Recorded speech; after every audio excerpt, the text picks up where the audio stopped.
All right, Shalom. I want to give all praises to Yahweh Ba'Hashem, Yahweh Shai Ba'Hashem, Rahak Wadash, the bondage of the apostles and elders, the great millstone who rule well. Peace and salutations to you, sincere Akim out there, push the truth across the four corners of the earth. And I just wanted to do some quick commentary because they just came out of the World Economic, the World Economic Forum. And here we are coming into 2020, coming into a new decade, new decisions, new upgrades, new updates. Scriptures talk about there's nothing new under the sun, but there are new. The scriptures also says what I will bring a new thing on earth. There are variations of old ideas, and that's basically, what we're seeing. Brothers always bring about when they're talking about, the mark of the beast, which is found in Revelation 13, how that when you had cattle, Salakia, that you would put, they will either brand the cattle, or Esau does, they'll tag the cattle, they'll spray paint the cattle, or if you were a servant, in the ancient world, you get an awl in your ear until you were to show that you were loyal to your master. All right, and the same is true with this thing that the scripture calls the mark of the beast. And ultimately, because this is what's going to make or break a lot of people who know they're Israelites. The prophecy of the chip, prophecy of the mark of the beast. Are you going to take the chip? Are you going to get it? Are you going to try to get it and then take it out? Are you going to refuse? But when they come and they threaten you and threaten your family, you just take it anyway, just to pacify Esau. Or are you going to go with what the saints would do and the righteous would do and completely refuse that shit no matter what happens? It's going to boil down to all of that, and that's what's going to ultimately unite Israel and be used to show who's faking it and who has the spirit. All right, Lord willing, we want to have keep that spirit, that covering. If you do have to die, you be a martyr for Yahweh Ba'Hashem, Yahweh Shai. But then you'd have a lot of Israelites who they're gonna see the destruction. Their eyes are gonna see the destruction of Babylon. They're gonna behold Yahweh Shai coming back. They're gonna receive that power. All right, but going back to this is very interesting. I think he speaks for about 20 minutes. All these invited speakers who, they're experts on economics and experts on, how to move and how to groove. And basically, these are all these people. They serve the beast.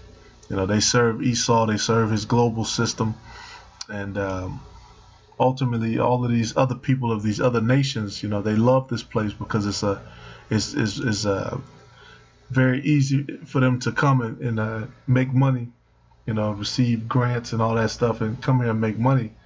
But then, ultimately, they hate this place at the same time, and they want to see it destroyed. All right, we're gonna see Esau's plan, being spoken of through his prophets, his, economic people that predict what's gonna happen. And these people watch us too. You're gonna see why I say that. What to focus on. So I would like to use the next 20 minutes to help us focus. Of all the different issues we face, 3 problems pose existential challenges to our species. These 3 existential challenges are nuclear war, ecological collapse, and technological disruption. And all 3 of those subjects are covered in the scriptures. We're very familiar with all 3 of those subjects that are going on. All right. Whether this place is going to completely collapse, we don't know. But we know that this place is going to go through it's going to go through hell economically, and then we know about the nuclear warfare is going to be used, and technological things are going to build up. This man is going to fill his belly. And this is why the scriptures is so important. This was predicted, from the beginning. And one thing I wanted to say too, because just like us, as the Israelites, we claim ourselves to be the prophets because we do the work as the prophets. We read, we study to show ourselves approved. We have to be, we have to all walk forth in the same doctrine, as brethren in the faith. Well, Esau's troops are the same way. They have to be under the same doctrine. They have to be under the same walking orders. They have to be under the same agenda. That's why with the whole retail apocalypse thing, if you notice, all of these stores that don't embrace the digital age, they don't embrace, all of the shit that Esau's business had, the analytics and, membership rewards and, so they could charge you interest, all those different, tricks and games of Esau. If you don't embrace that stuff, you get left behind. And that's why all these old school stores, the Sears and the, Kmart's, they're going out of business because you got to keep up. These people, these Edomites, even a lot of them, they don't want to take the chip, but they're gonna have to because, that's part of the blueprint for you to receive that blessing. That's part of the game they have to play. They have to be under the walking orders of Satan as well. Focus on them. Now, nuclear war and ecological collapse are already familiar threats, so let me spend some time explaining the less familiar threat posed by technological disruption. In Davos, we hear so much about the enormous promises of technology, and these promises are certainly real, but technology might also disrupt human society and the very meaning of human life in numerous ways, ranging from the creation of a global useless class to the rise of data colonialism and of digital dictatorships. First, we might face upheavals on the social and economic level. Automation will soon eliminate millions upon millions of jobs. And while new jobs will certainly be created, it is unclear whether people will be able to learn the necessary new skills fast enough. Suppose you're a 50-year-old truck driver and you just lost your job to a self-driving vehicle. Now, there are new jobs in designing software or in teaching yoga to engineers. But how does a 50-year-old truck driver reinvent himself or herself as a software engineer or as a yoga teacher?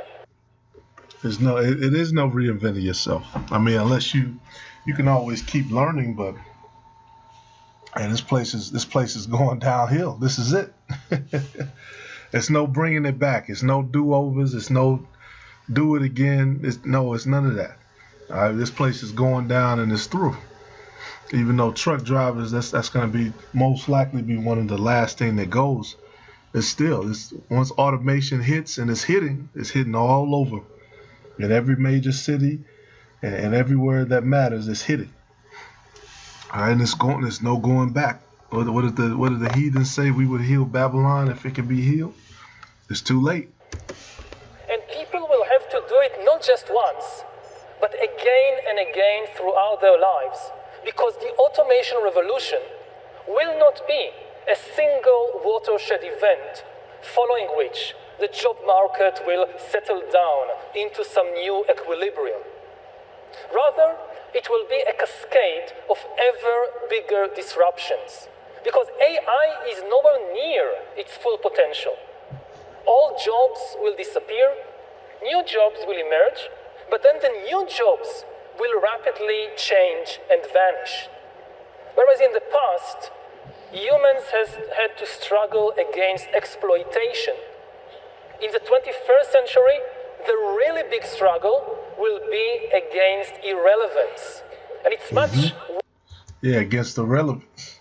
Like I was saying before, if you're not keeping up with the if you're not keeping up with the model of business that comes from the top, you're gonna go out of business. So they're gonna have to, everybody, just like now. You go to the store, they got the debit card, the card reader. Some of the You go to self-checkout, which that's a huge part of checking out now. Some of the ones, they only take electronic payment. Some things only take electronic payment because then they can't come in and they can't come in and rob the joint. There's no physical money. Now they save paper, they save having to have a safe, all that stuff. Electronic payment only. Worse to be irrelevant than to be exploited. Those who fail in the struggle against irrelevance would constitute a new useless class. People who are useless, not from the viewpoint of their friends and family, of course, but useless from the viewpoint of the economic and political system. Yeah, and this useless class will be separated by an ever-growing gap from the ever more powerful elite. Yep. So yeah, if you're useless, you don't want to take the chip, you don't want to deal with it, you're gonna become persona non grata. You're gonna become a pariah. It's gonna be no place for you. This is the world. This is how it's changing. You don't have a choice, all right? And you got all these different, economic leaders from different nations, probably a lot from the U.S. They're sitting here, they're taking notes. Okay, this is how I gotta run my business. This is what I gotta do. Hey, the scriptures talk about how Esau the wicked, basically they dealt with these other nations through deceit. They wouldn't. They said what his basically he'd never keep it at home. They're all in somebody else's country, stealing resources, taking things, and at a certain point, once they're able to get all that stuff and keep all that stuff, hold all that stuff for their empire, they can distribute it how they will. They can change the prices, up the prices on things, and all you can really do is follow after. All right, and that's basically, what was going on during the time of the Romans too. The Roman Empire had taxes out. If you were in certain locations, you had to pay taxes.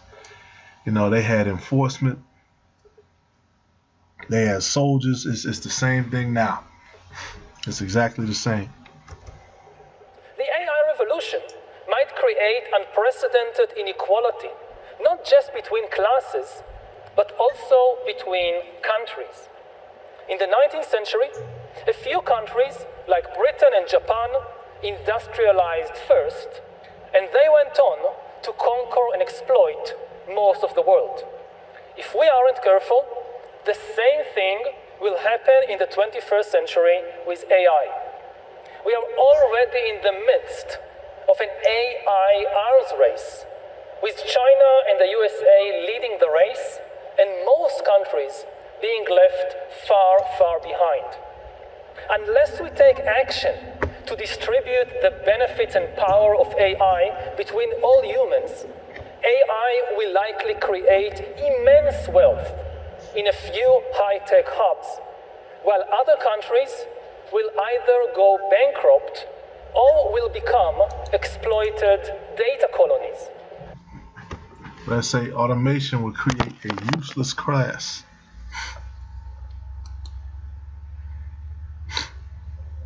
Let me see it. I'm gonna jump right to it because there's one other point he hits. If you can watch the whole video, it's all good. All of these videos on the forum are good, because they give you an idea of the next move Esau's making. But the scriptures basically gives you the overview, but then now you have to just fill in the details on that.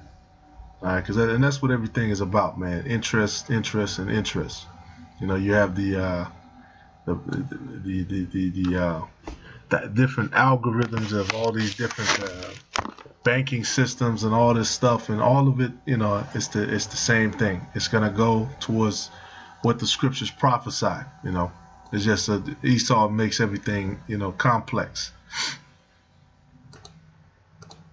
Danger we face is the rise of digital dictatorships that will monitor everyone all the time. This danger can be stated in the form of a simple equation. Well, digital dictatorship, the scriptures talk about Esau is like the eagle. You know, he said what he will put himself as the image of the Most High and say I am, and that's what he's done. He's made all the images of God and even the false gods. They're all images of him. All right, and that's exactly what he's did. And everything Esau does, we know he copies the Most High. He copied, and they got cameras everywhere. You know, they got drones, they got sensors. You know, you go to some of these campuses. You know, you can press a button and boom, and it'll automatically alert. You know, police and law enforcement and stuff. This place is already a digital dictatorship. You know, you got to. You know, this year for your taxes, you know, if you want to get your stuff early, you could just go with the digital copy of the form. You don't need them to mail you a physical W-2 form, and then you could actually just do it, take a picture of it on your phone, and just do it on your phone. Which I think might be the defining equation of life in the 21st century. B times C times D equals R, which means biological knowledge multiplied by computing power multiplied by data equals the ability to hack humans. The ability to hack humans, exactly. And so here's the formula for how they want to put that chip in you. Biological knowledge, computing data, computing power and data, and now they have that. They have more biological knowledge than they've ever had. You know, people, you can send in, you could donate your body to science. You can send in your blood, you know, for them to sample it and verify different things, you know, and all these things they learn, of course, from experimenting on slaves, doing experiments on people for years. All right, computing power. Now they got the quantum computers. You know, now they got the smartphones, all this stuff. All right, data. They got more data than ever before. All right, because Esau's able to. That's another part of he keeping not at home. They're able to go into all these other nations, and they're able to collect data and information. You know, not just on us in the U.S., but all over the world. And the ability to hack humans. That's what they want. AKA putting that chip in you. If you know enough biology and you have enough computing power and data. Now, and the question you have to ask yourself, of course, you're going to ask yourself, why is this at the World Economic Forum? You know, what is the purpose? You can hack my body and my brain and my life, and you can understand me better than I understand myself. You can know my personality type, my political views, my sexual preferences, my mental weaknesses, my deepest fears and hopes. You know more about me than I know about myself. And you can do that not just to me, but to everyone. A system that understands us better than we understand ourselves what does the scripture say to do that? The scriptures say what? Matter of fact, let me find that real quick. Our feelings and let me find that. It says what? Sirach 19:29. A man may be known by his look, and one that hath understanding by his countenance when thou meetest him. Yeah, you know a man by his look and his countenance. You know, you can look a man in his eyes and you can see certain things. You don't need to plug a fucking computer into somebody's brain for you to, you know, be able to understand if they're gonna shoot up a school or some crazy shit like that.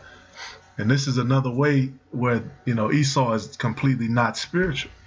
All right, because when he's not there, they're not able to, because if they were truly, they will understand that they're the wicked. And that's another way we can know who the wicked is, man, because they come up with the devices like this.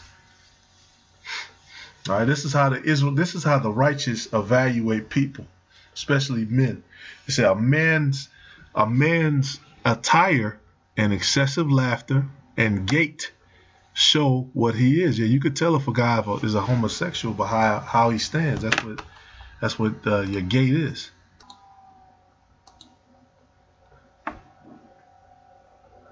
Yep. You could tell a person's manner of walking. Yep. You could tell, if they're an athlete, if they work out or something. You could tell that all that stuff. Excessive laughter, you could tell if he's foolish, or you could tell if he's a serious kind of person. You could tell. That's why when a lot of them deal with the Israelites on a day-to-day basis, they can kind of tell that you're not just the average nigga. Right? It's, because the scriptures talk about us as the Israelites. We're the light of this world. We're the salt. And if the salt hath lost its savor, then what? I'm paraphrasing, but that's who the Israelites are prophesied to be in the scriptures. All right, and you got a lot of Israelites, wearing dresses, wearing purses and tongue rings and colorful hair. That's part of a man's attire. And decisions can manipulate our feelings and decisions, and can ultimately make decisions for us. Now, in the past, many tyrants and governments wanted to do it, but nobody understood biology well enough, and nobody had enough computing power and data to hack millions of people.